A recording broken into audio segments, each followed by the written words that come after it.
सकाळी सकाळी मला यायला उशीर झाला। बघा हो का गँग, काय एक नंबर पोरं आहे। मी यायच्या अगोदरच रनिंग वगैरे चालू केलीत।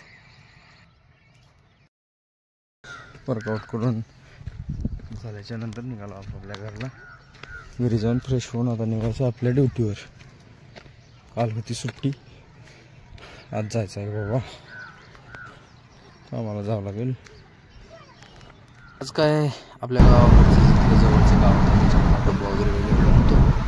इथूनच आपल्या घराजवळून चालू म्हणून डब्बा वगैरे घ्या मग घेतलो आणि पॉकेट विसरला होता मी, तो असं म्हणजे पॉकेट निघालोच होतो तर पॉकेट विसरलं।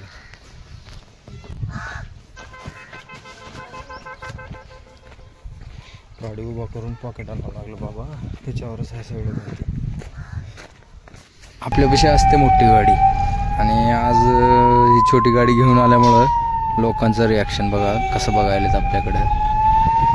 हळूहळू हळूहळू गाडी जसं जसं गावात सायरन वाजवत जाईल तसं लोक गाडीकडे बघायलेत। त्यांना माहितीच नव्हती की गाडी कोणती आहे आणि काय आहे, कारण की मोठी गाडी असली तर लोकांना माहिती आहे मोठ्या गाडीचं कसं आहे काय नाही।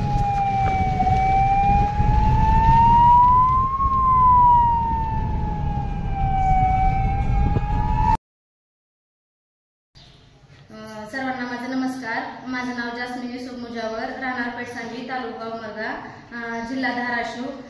द प्राईड इंडिया सास्तूर यांच्या वतीने जागतिक महिला दिवस निमित्त कॅन्सर शिबिर ठेवण्यात आले होते। शिबिरात भरपूर महिला उपस्थित होत्या, त्यांची तपासणी पण झाली। स्वतःला मला पण पोटाचा त्रास होत होता, मी स्वतःची तपासणी करून घेतले त्या शिबिरात। तर तपासणी करून घेतल्यापासून मला बऱ्यापैकी कमी झालंय माझं पोटात दुखायचं आणि फायदा झाला मला।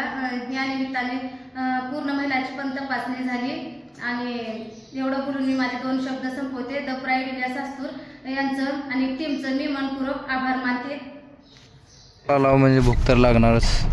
जेवणाच्या टायमिंगला आम्ही निघालो आणि जाता जाता रस्त्यात बघितलं तर काय मुलांची पण शाळा सुटली होती, कारण आता हाफ डे आहे ना उन्हाळ्यामुळं, गरमीचे दिवस।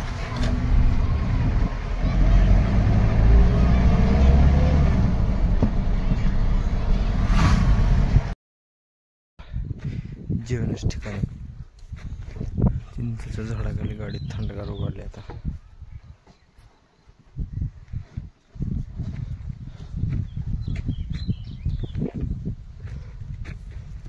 हमको ते म्हणतात की हमको रास्ता नहीं चाहिए, हम रास्ता खुद बनाते, यो का रास्ता। ऊसाचे भरलेले ट्रॅक्टर जाते तिथून।